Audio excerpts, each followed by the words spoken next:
Hello, कैसे हैं आप लोग। I welcome you all on your own YouTube channel bud marks. मैं दयानंद। आज एमसीक्यू सीरीज का third chapter kinship caste class early societies circa 600 BC to 600 C यानी societies के बारे में हम लोग पढ़ने वाले हैं। कब से कब तक? 600 BC से 600 सी तक, यानी 1200 साल का इतिहास देखेंगे सोसाइटी में कि सोशल रिलेशन कैसा था, लोगों के पास क्या क्या राइट्स थे, फीमेल के पास क्या क्या राइट्स थे एंड मेल के पास क्या क्या राइट्स थे। हम लोग इसके बारे में पढ़ने वाले हैं। एंड वीडियो आपको कैसा लग रहा है, एमसीक्यू सीरीज की आपको सच में हेल्प कर पा रहा है या नहीं, आप इस चीज़ को कमेंट में मेंशन करना ना भूले। चैनल को लाइक शेयर सब्सक्राइब करना ना भूले। अब बढ़ते हैं हम लोग चैप्टर की ओर। और अगर आपको ये जो नोट्स मैं बना रहा हूँ, जिससे पढ़ा रहा हूँ, अगर आपको ये नोट्स चाहिए तो आप बोर्ड मार्क्स ये टेलीग्राम चैनल पे अगर आप खोजेंगे तो वहाँ पे मिल जाएगा। आप टेलीग्राम चैनल पे मुझसे जुड़िए, वहाँ पे मैं आपको जो है नोट्स प्रोवाइड करूँगा। Thank you. करते हैं अगला चैप्टर। एंड ये चैप्टर कौन सा है आपका, तो पहले ही बता दिया मैंने कि ये जो चैप्टर है आपका theme 3 kinship caste and class early societies. कब से कब तक? तो circa 600 BC टू 600 CE।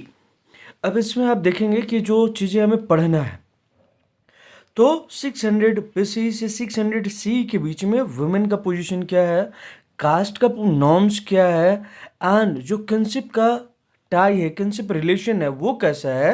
यानी ओवरऑल हमें समझना है कि इस टाइम पीरियड में यहाँ का सोसाइटीज़ कैसा था। तो शुरुआत करते हैं। जो मेन सोर्सेस हमारे पास है इस टाइम पीरियड के, जिससे हम लोग रेफरेंस लेंगे, वो है पहले महाभारत, धर्मसूत्राज, धर्मशास्त्राज, और इन सब के अलावा जो है कुछ एक बुद्धिस्ट टेक्स्ट है, उनसे भी हम रेफरेंस लेते हैं सोसाइटी के नॉर्म्स को समझने के लिए। तो यहाँ पे देखते हैं, सबसे पहला जो है आपको कहता है कि जो हमारे लिए factual, short answer, long answer, ये तीनों में आप इसको यूज कर सकते हैं। महाभारत क्या है? तो Mahabharata is a colossal epic. Mahabharata क्या है? कोलोशल एपिक, यानी एक बहुत बड़ा एपिक है। कोलोशल एपिक क्यों है? तो इसमें अभी आप करंट में देखेंगे तो 1 लाख वर्सेस है। एंड इसका कॉम्पोजिशन कब हुआ? तो जब ब्राह्मण इसको कंपोज करना स्टार्ट किए तो मोस्ट प्रोबेबली जो है अब 500 BC के बाद से इसको कंपोज करना स्टार्ट कर दिए थे। एंड इसको कंपोज करने में जो टाइम लगा, वो कितना टाइम लगा? तो अप्रॉक्स 1000 ईयर्स। उसके बाद इसमें जो हमें पढ़ना है वो क्या है कि critical edition of Mahabharata, Mahabharata का क्रिटिकल एडिशन प्रिपेयर करना है। तो इस प्रोजेक्ट पे जो काम स्टार्ट हुआ वो कब स्टार्ट हुआ? तो 1919 में। किसके लीडरशिप में? तो इंडियन संस्कृतिस्ट वीएस शुक्तांकर के लीडरशिप में।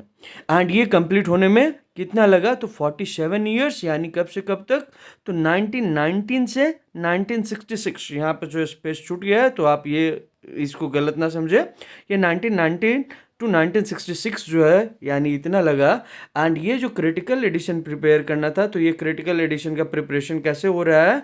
तो क्रिटिकल एडिशन का प्रिपरेशन यानी सबसे पहला स्टेज जो इसमें था, इन्होंने जो यानी जो स्कॉलर्स हैं कि वीएस शुक्तांकर के साथ जो डजन्स ऑफ स्कॉलर थे, इन्होंने सबसे पहले महाभारत के टेक्स्ट को जो अलग अलग लैंग्वेजेस में अवेलेबल था, from north to south, from west to east, उसको इन्होंने कलेक्ट किया। और उसके बाद जो इसमें वर्सेस दिए हुए थे उसको कंपेयर किया। एंड जो वर्सेस जो है कॉमन अपीयर हुआ, उसको मेन टेक्स्ट के फॉर्म में इन्होंने लिखा। एंड जो है जो कॉमन नहीं था, जहाँ पर रीजनल वेरिएशन था, उसको अपेंडिसेस के फॉर्म में जो है इन्होंने जो है देखोगे साइड में नीचे में इन्होंने लिखा।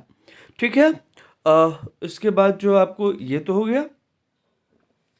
इसके बाद जो है अगला जो है आपका फैमिली।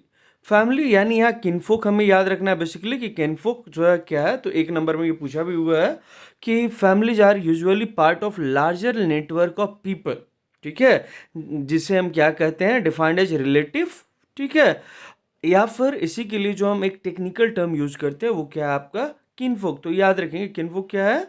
तो किनफोक यानी families are larger usually parts of larger network of people, जिन्हें हम रिलेटिव्स कहते हैं, वही हमारे बंधु भाई हैं, उन्हीं को किनफोक कहते हैं। आगे जो हमें याद रखना है वो क्या है आपका? पैट्रिलिनी। पैट्रिलिनी यानी पैट्रियार्की, देखते हो कि फादर का डोमिनेशन, मेल डोमिनेशन।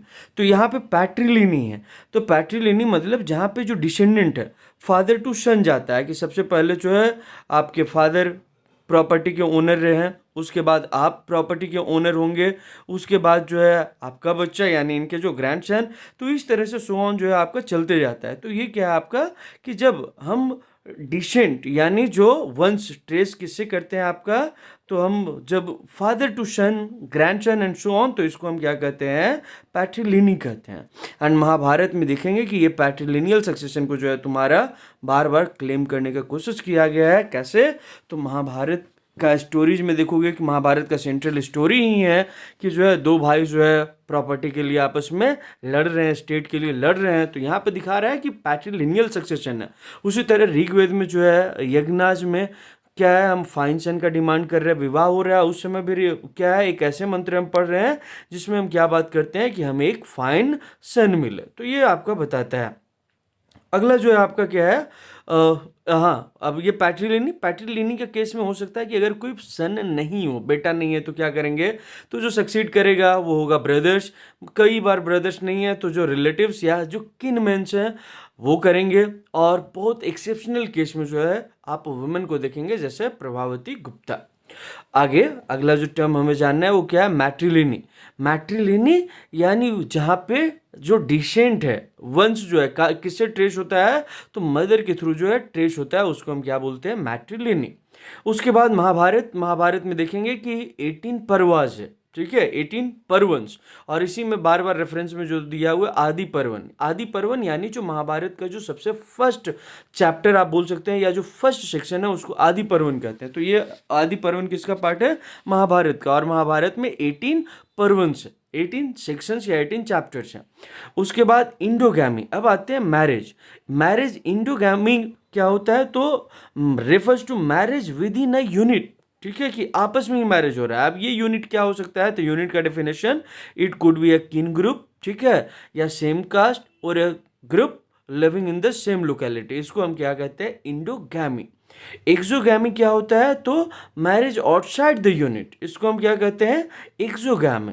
उसके बाद पॉलीगैनी क्या होता है, द प्रैक्टिस ऑफ मैरिज जहाँ पे एक मैन के जो है तुम्हारे आपके बहुत सारे वाइफ्स होते हैं। एंड पॉलीएंड्री क्या होता है, पॉलीएंड्री में a woman having several husband. जैसे अभी देखेंगे कि नदर्न स्टेट जो है, स्पेशली जो है पहाड़ी इलाका है, वहाँ पे अब उत्तराखंड में ही ऐसे ही जो है दो भाई जो है एक ही लड़के से शादी किए। और इसका बेस्ट एग्जांपल जो आपको दिखता है वो कौन है, द्रौपदी। तो ये पॉलीएंड्री जहाँ पे वुमेन हैविंग सेवरल हस्बैंड्स। उसके बाद कन्यादान आते हैं। कन्यादान क्या है, यानी daughter, gift of a daughter, ठीक है। कन्यादान किसका जो है ड्यूटी है, तो ये फादर का ड्यूटी होता था कि उनकी बेटी अगर है तो उसका राइट टाइम पे राइट पर्सन से जो है उसका मैरिज हो जाए। एंड स्पेशली किन में, तो जो हाई स्टेटस सोसाइटी में जो क्लेम करते थे, जो फैमिली अपने आप को अपर कास्ट समझते थे, वहाँ पे देखेंगे कि जो वुमेन एंड जो वुमेन का लाइफ है उसको बहुत केयरफुली रेगुलेट किया जाता था। और इसीलिए जो है कि फादर का ये ड्यूटी होता था कि अगर बेटी है तो उसका सही समय पे सही पर्सन के साथ जो है मैरिज हो जाए। उसके बाद आगे आते हैं धर्मसूत्राज एंड धर्मशास्त्राज की। जब नए नए सिटीज जो है ग्रो कर रहे थे तो नए नए चेंजेस आते हैं, नए नए कल्चर्स जो है देखने को मिलते हैं। तो इसका रिस्पॉन्स जो है ब्राह्मण्स जो है कैसे करते हैं, तो new codes of social behaviour बना करके। ये जो आपका सोशल कोड ऑफ बिहेवियर है, ठीक है, ये कब से कंपोज होना स्टार्ट हुआ, तो 500 BC से स्टार्ट हुआ। और ये जो धर्मशास्त्राज में जो कोड ऑफ सोशल बिहेवियर बने, these were specially meant to be followed by Brahmans in particular, ठीक है, and the rest society in general. यानी जो धर्मसूत्राज एंड धर्मशास्त्राज, जो इस साल भी शायद क्वेश्चन जो है बना था, आया था इससे MCQs में, कि धर्मसूत्राज एंड धर्मशास्त्राज क्या है, social code of behaviour which were followed by Brahmans in particular. सही बात है, लेकिन सिर्फ ब्राह्मण ही इसको फॉलो नहीं करेंगे बल्कि जो रेस्ट ऑफ द सोसाइटी वो भी इसको फॉलो करेंगे। लेकिन क्या सभी लोग फॉलो करते थे, तो ये पॉसिबल नहीं था। क्यों पॉसिबल नहीं था, तो इसके पीछे का रीजन था कि जो हिली एरियाज है या जो फॉरेस्ट एरियाज है वहाँ पे जो लैक ऑफ कम्युनिकेशन है, वहाँ तक नहीं पहुँच पाना, तो वहाँ पे जो रीजनल कल्चर था तो वहाँ पे इन सारी चीज़ों को यूनिवर्सली फॉलो नहीं किया जाता था। उसके बाद धर्मसूत्राज एंड धर्मशास्त्राज का ही एक एग्जाम्पल है जहाँ पे कोड ऑफ सोशल बिहेवियर जो सोशल नॉर्म्स लिखा हुआ है वो क्या है आपका, मनुस्मृति। मनुस्मृति रिकॉग्नाइज करता है there were 8 forms of marriage and ये 8 फॉर्म्स ऑफ मैरिज में जो फर्स्ट 4 है उनको जो है गुड कंसिडर किया जाता था, एंड जो अदर है उनको कंडेम्न किया जाता था। मोस्ट प्रोबेबली ऐसा इसलिए क्योंकि जो अदर 4 फॉर्म है उसको वो जो है अपर कास्ट प्रैक्टिस में नहीं रखते होंगे, इसीलिए जो है उनको कंडेम्न किया जाता था। अब कई बार होता है कि लोग कहते हैं मनुस्मृति जलाओ, मनुस्मृति जलाओ। मनुस्मृति ने वुमेन के पोजीशन को ऐसे करके रखा, वुमेन को जो है सती सिस्टम जैसा। तो सबसे पहले आपको जानना होगा कि सती सिस्टम जो है हमारा धर्म का इंटीग्रल पार्ट है ही नहीं। ठीक है, अगर धर्म का इंटीग्रल पार्ट होता है तो राजा दशरथ के मरने के बाद उनकी तीनों पत्नियों को जला दिया जाता। ठीक है, तो ऐसा हम कहीं देखते नहीं है किसी भी जो है ये इवन महाभारत में जो है अभिमन्यु के मरने के बाद उनकी पत्नी को नहीं जलाया गया। ठीक है, तो यहाँ पे जो है ये सारी चीज़ें जो है बहुत बाद में आया। फर्स्ट जो एविडेंस दिखता है वो गुप्ता पीरियड का ईरान इंस्क्रिप्शन से, जहाँ पे वुमेन जो है विलिंगली जो है इस चीज़ को एम्ब्रेस कर रहे थे कि हस्बैंड के डेथ के बाद जो हम रह नहीं सकते। उसी तरह जो है बाद में देखेंगे राजस्थान जैसी जगहों पे जौहर हुआ, और ये सती सिस्टम को जितना ग्लोरीफाई किया उतना था नहीं। कुछ एक रीजन बंगाल, कुछ एक रीजन राजस्थान, पूरे भारत में नहीं था। नहीं तो सभी जगह पे वुमेन को जला दिया जाता। कुछ एक वुमेन विलिंगली, कुछ एक वुमेन जो है फोर्सफुली। ये गलत था, लेकिन दुनिया के और भी सोसाइटी में था। यूरोपियन सोसाइटी में भी वीच हंटिंग था, जहाँ पे मान लेते थे भूत पिशाच आ गया वुमेन में। तो ये मनुस्मृति का दिया हुआ नहीं है। हम ये बताना चाह रहे हैं कि ये गलत है, मतलब गलत है, लेकिन मनुस्मृति ऐसा नहीं बताता है कि वुमेन के साथ सती सिस्टम हो। और उसके बाद वुमेन जो है वो नारी का बहुत सम्मान करता है। स्पेशली आप देखेंगे तो जो श्लोक है क्या कि यत्र नार्यस्तु पूज्यन्ते रमन्ते तत्र देवता, तो ये मनुस्मृति का ही श्लोक है जहाँ कहता है अगर नारियों की पूजा होती है, सम्मान होता है, तभी वहाँ पे देवता का वास होता है, भगवान वहाँ पे निवास करते हैं। जहाँ पर वुमेन के साथ तिरस्कार होता है, उनको जो है उनके साथ फिजिकल अब्यूज़ वायलेंस होता है, वहाँ पे इवन भगवान भी नहीं रहते। तो नारियों को इस तरह का सम्मान दिया गया है। ठीक है, इसीलिए हमारी इतनी सारी फीमेल डिटीज़ हैं, वो लक्ष्मी हो, सरस्वती हो, ठीक है, या दुर्गा हो, शक्ति की देवी, धन की देवी, विद्या की देवी, तो उसमें नहीं पढ़ना है। स्पेशली जो है, स्पेशली अब कुछ एक अनपढ़ जाहिल लोग ये करते हैं तो रहने देते हैं। आगे पढ़ते हैं गोत्रा। गोत्रा एक जो सोशल डिवीजन जो है, जो ब्राह्मण्स जो है डेवलप किए एज पर जो है एनसीईआरटी, कि लोगों को क्लासिफाई करने के लिए, तो ऑन द बेसिस ऑफ गोत्र। हर एक गोत्र किसके नाम पे रखा जाता था, तो वैदिक शीर के नाम पे। जैसे हम, मेरा गोत्र कौंडिल्य है, तो मेरे जो वैदिक ऋषि है कौंडिल्य। किसी का जो है वो ये क्या है, कश्यप गोत्र है। किन्हीं का गोत्र अगर आप देखेंगे भारद्वाज गोत्र है। तो इसी तरह से जो गोत्र रखा गया है, तो ये लोगों को एक क्लासिफाई करने का तरीका था, और हर एक गोत्र का नाम एक वैदिक ऋषि के नाम पे रखा गया था। गोत्र से रिलेटेड 2 रूल्स आपको याद रखना है। पहला कि जो गर्ल्स हैं वो मैरिज के बाद जो है अपना फादर का गोत्र को गिव अप करेंगी और अपने हस्बैंड के गोत्र को एडॉप्ट करेंगी। लेकिन इसका एक्सेप्शन हमें देखने को मिलता है कि जहाँ पे सातवाहना वुमेन मैरिज के बाद भी जो है अपने फादर का गोत्र से जो उनका नाम डिराइव्ड था उस चीज़ को गिव अप नहीं करती है। यहाँ पे इंडोगैमी मैरिज का भी प्रैक्टिस होता था, जो ब्राह्मणिकल टेक्स्ट में बस सपोर्ट नहीं किया गया। और दूसरा गोत्र के बारे में जो नियम है आपका, कि जो है दूसरा जो आपका नियम है कि सेम गोत्र कुड नॉट मैरी। एक गोत्र के लोग जो है मैरिज नहीं कर सकते। एक गोत्र के लोग जो है अपने आप को उस ऋषि के डिसेंडेंट कंसीडर करते हैं, और इसीलिए सब भाई बहन होते हैं। तो एक गोत्र के लोग आपस में मैरिज नहीं कर सकते। और दूसरा आप लोग पहला क्या देखें कि गर्ल्स मैरिज के बाद अपने फादर को गोत्र को गिव अप कर देंगे। उसके बाद आते हैं मेट्रोनिमिक्स। मेट्रोनिमिक्स जब नाम डिराइव होता है किससे, मदर के नाम से। जैसे जेठालाल कहता है जेठालाल चंपकलाल गड़ा, तो यहाँ पे चंपकलाल उसके फादर का नाम है, तो यहाँ पे क्या डिराइव हो रहा है, फादर से। तो ये मेट्रोनिमिक्स नहीं है, पेट्रोनिमिक्स, जहाँ फादर के नाम से डिराइव हो रहा है। ये आपका क्या है, मेट्रोनिमिक्स। मेट्रोनिमिक्स यानी जहाँ पे नाम जो है मदर के नाम से डिराइव होता है। जैसे कौशल्या नंदन राम, ठीक है, तो उसी तरह से कुंती पुत्र अर्जुन, यहाँ पे मदर के नाम से डिराइव हो रहा है। तो उसी तरह से सातवाहना जो रूलर्स थे उनका नाम आप देखेंगे गौतमी पुत्र श्री शतकनी, यानी किसका पुत्र है, गौतमी का। गौतमी यानी उनकी मदर का नाम है। तो ये है मेट्रोनिमिक्स। बृहदारण्यक उपनिषद में जो है ये चीज़ दिया हुआ है। आगे राइट ऑक्यूपेशन। अब राइट ऑक्यूपेशन क्या है, तो धर्मसूत्रा जो है प्रिस्क्राइब करता है कि हर एक जो वर्ण के लोग हैं उनके लिए अलग अलग ऑक्यूपेशन है। अब कौन से वर्ण के लिए कौन सा ऑक्यूपेशन है, तो सबसे पहला जो है दिया हुआ ब्राह्मण्स के लिए। इनका क्या काम है, to study and teach Vedas, कि वेद को पढ़े और वेद को पढ़ाए। Perform sacrifices and get sacrifices performed, यानी रिचुअल्स करे और रिचुअल्स करवाए भी। ठीक है, साथ ही साथ गिव एंड रिसीव्ड गिफ्ट, के जो रिचुअल्स आपके यहाँ करवाने आया उनको गिफ्ट दीजिए। अगर आप कहीं रिचुअल करवाने जा रहे हैं तो आप गिफ्ट रिसीव कीजिए। ये ब्राह्मण्स के लिए राइट ऑक्यूपेशन है। क्षत्रिय के लिए क्या राइट ऑक्यूपेशन है, तो इंगेज इन वारफेयर।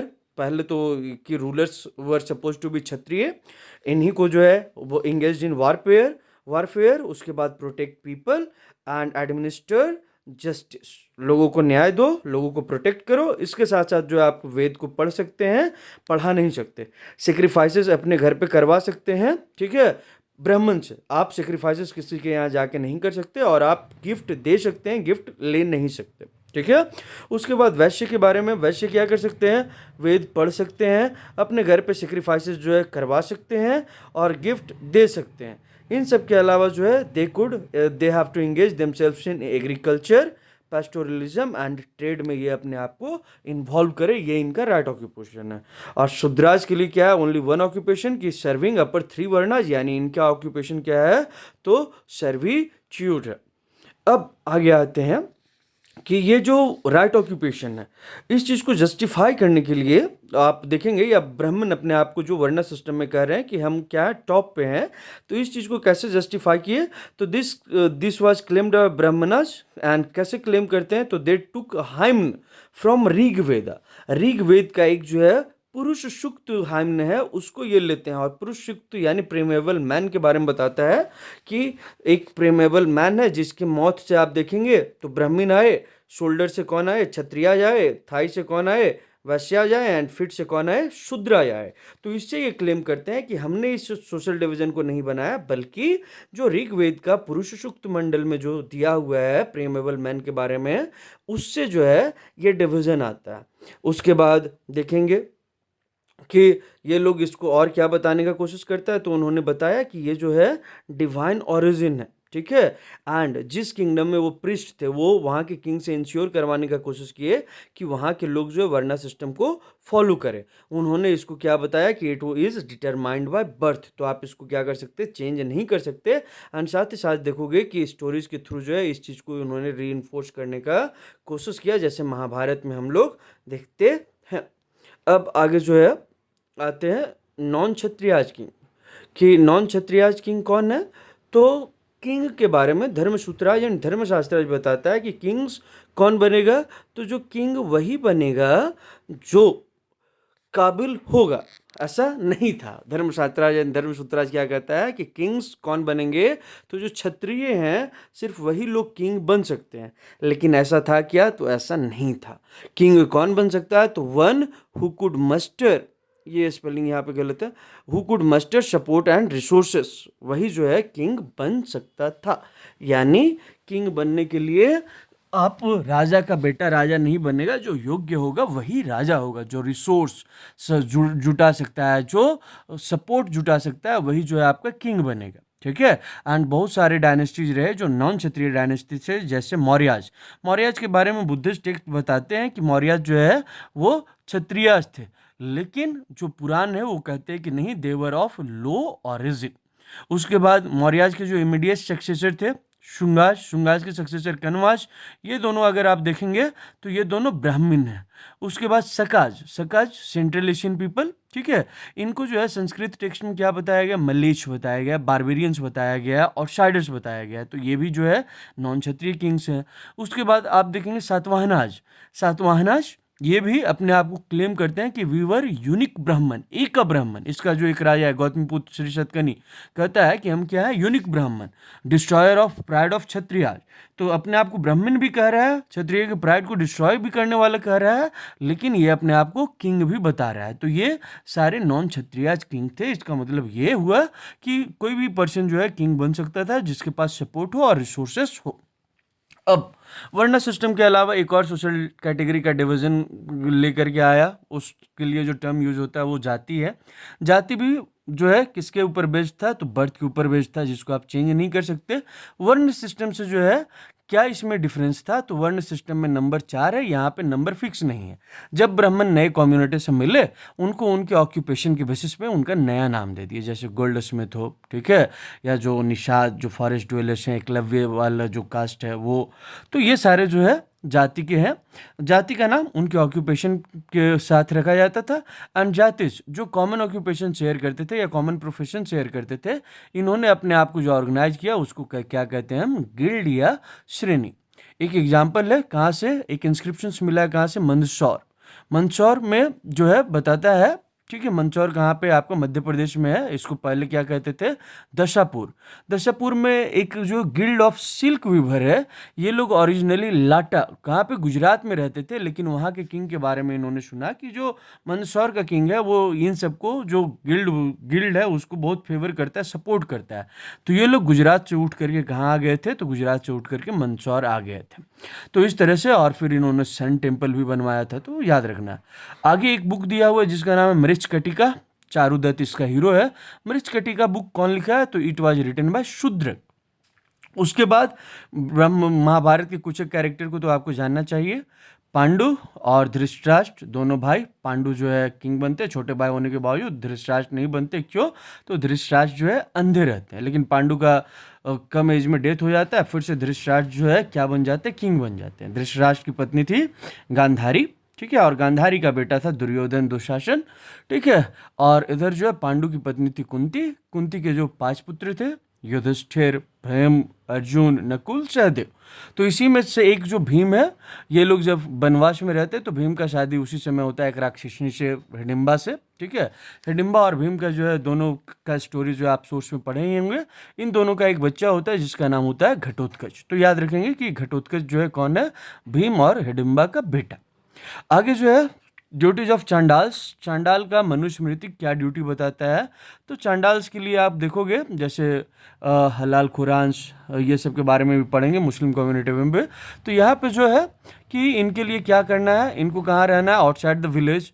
क्या यूज करना है, तो जो डिस्कार्डेड यूटेंसिल्स है उसको यूज करेंगे। ये कौन से कपड़े पहनेंगे, तो जो डेड लोग हैं, मरे हुए लोग हैं, उनके कपड़े को ये लोग जो है तुम्हारे पहनेंगे। एंड साथ ही साथ जो है ऑर्नामेंट्स किसका पहनेंगे, तो आयरन का ऑर्नामेंट्स पहनेंगे। ये लोग रात के समय में सिटीज एंड जो है विलेज में वॉक नहीं कर सकते। इन्हीं के कंडीशन के ऊपर दो जो है चाइनीज ट्रैवलर्स जो इंडिया आए थे उन्होंने लिखा है, एक है फाइयान, कब आता है 5th सेंचुरी में यानी गुप्ता पीरियड में, और ये दूसरा है ह्वेनसांग यानी जुआंगजांग, ये कब आता है 7th सेंचुरी में। याद रखिएगा, मैच करने के लिए आता है। दोनों चाइनीज पिलग्रिम्स था, और ये लिखता है कि यहाँ पे जो लो कास्ट के लोग हैं, चांडाल्स हैं, उनको क्लैपर बांध करके घूमना पड़ता है, यानी घंटा जो है कमर में बांध करके ये लोग घूमता था, ताकि आवाज़ जो है लोगों को दूर से ही सुना जाए और लोग इनको देखे भी नहीं, जिसके बारे में आप दीथ मंगलिका वाला जो स्टोरी जो दिया हुआ है उसमें भी आप सोर्स में पढ़े होंगे। आगे जो दिया हुआ है आपका gendered access to property, property का एक्सेस किसको है भाई, तो प्रॉपर्टी जो है मनुस्मृति बताता है कि जो फादर का प्रॉपर्टी है, जो पैटर्नल स्टेट है, वो हर एक बेटे के बीच में इक्वली डिवाइड हो, जो बड़ा बेटा है उसको थोड़ा स्पेशल शेयर मिले। यानी ये डॉटर के लिए नहीं कहता है कि डॉटर को जो है पैटर्नल स्टेट में कोई हक नहीं है। वुमेन जो है अपने इन रिसोर्सेज के ऊपर क्लेम नहीं कर सकती। तो क्या वुमेन को वेल्थ नहीं मिल सकता, तो मिल सकता था। कहता वुमेन जो है देवर अलॉट टू रिटेन क्या, स्त्री धन, स्त्री धन यानी जो उनको मैरिज के ओकेजन पे जो गिफ्ट मिलता था फादर के थ्रू, या जो और जो भी लोग जो है अच्छे फीलिंग से देते थे, वो गिफ्ट को ये रख सकते थे। और इस स्त्री धन के ऊपर जो है इनके हस्बैंड का भी कंट्रोल नहीं होता था, यानी इस स्त्री धन के ऊपर जो है वो अपने हिसाब से अपने बच्चे को पास ऑन कर सकते थे। मनुस्मृति वार्न करता है कि वुमेन को जो है अपने पति का जो है प्रॉपर्टी होल्ड नहीं करना चाहिए, और अगर वो होल्ड कर रही है तो अपने पति को इन्फॉर्म कर दे पहले। मनुस्मृति बताता है कि मेन जो है 7 तरीके से वेल्थ एक्वायर कर सकते हैं। एमसीक्यूज के लिए इंपॉर्टेंट है। पहला इनहेरिटेंस, कि पापा का प्रॉपर्टी है ले लेंगे भाई। फाइंडिंग, उससे भी परचेज करके कॉन्क्वेस्ट करके, इन्वेस्ट करके, वर्क करके और एक्सेप्ट करके गिफ्ट। किनसे? तो गुड लोगों से। फीमेल के लिए बताता है कि ये 6 तरीके से जो है वेल्थ एक्वायर कर सकते हैं और मेल जो है 7 तरीके से। तो आप कोशिश कीजिएगा कॉमन सेंस लगा के इसको याद रखने का। उसके बाद जो है बुद्धिस्ट टेक्स्ट भी जो है सोसाइटी में डिफरेंसेस जो हम लोग पढ़े, बुद्धिस्ट टेक्स्ट भी बताता है कि सोसाइटी में क्या है, सोशल डिफरेंसेस है, ठीक है, लेकिन वो बताते हैं कि ये नेचुरल नहीं है, ठीक है, या इनफ्लेक्सिबल नहीं है, यानी ये फ्लेक्सिबल है, ये चेंज हो सकता है। और इन्होंने इस चीज़ को रिजेक्ट किया कि जो लोग अपना status on the basis of birth जो क्लेम कर रहे हैं, वो इस चीज़ को रिजेक्ट भी करते हैं, कहते हैं बर्थ के बेसिस पे ये सोशल डिवीजन नहीं होना चाहिए।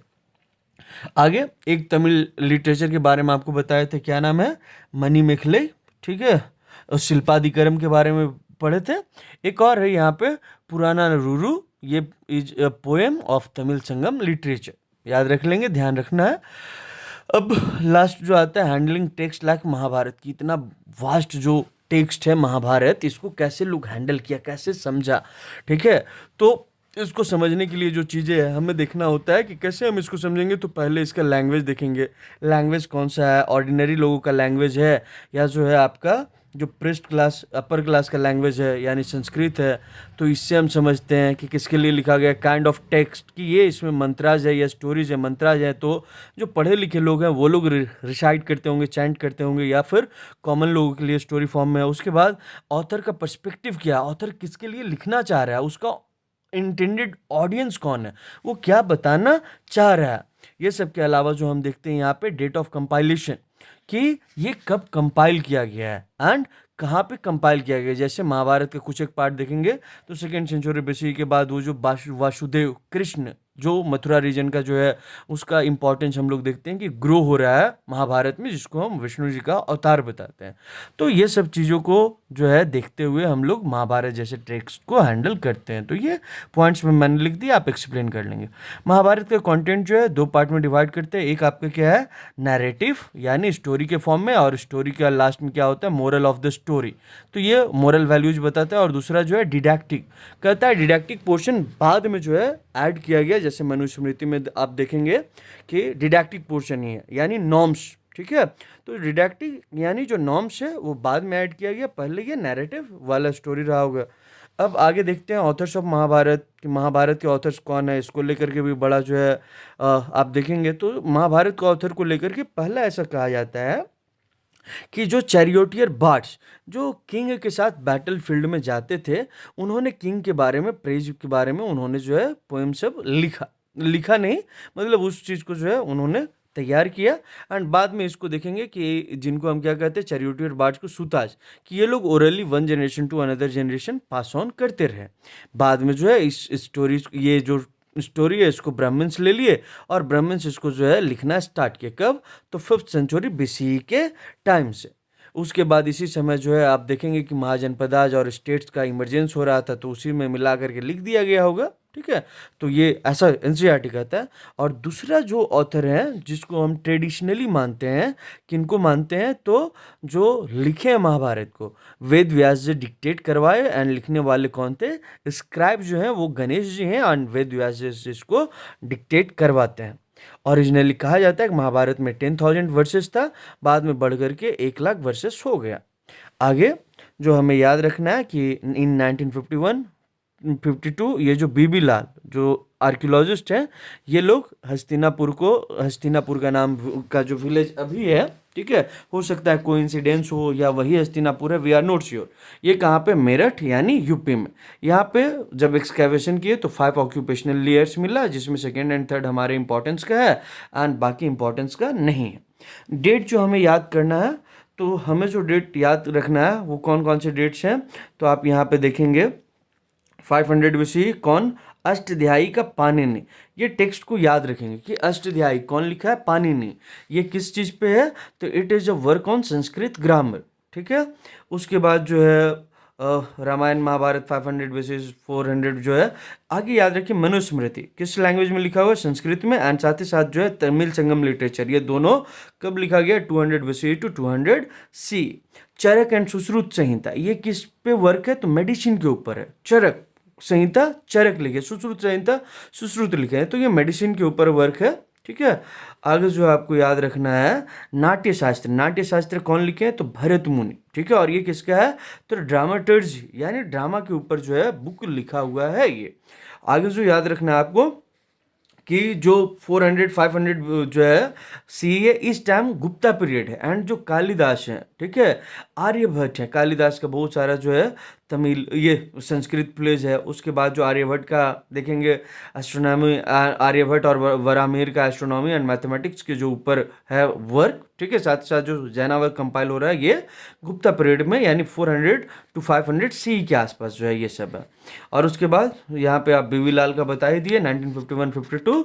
और एक याद आपको रखना है कि JAB van Buitenen begins English translation of critical edition of Mahabharata, ठीक है। और कब कंप्लीट होता है? तो उनके डेथ के बाद जो है 1978 में।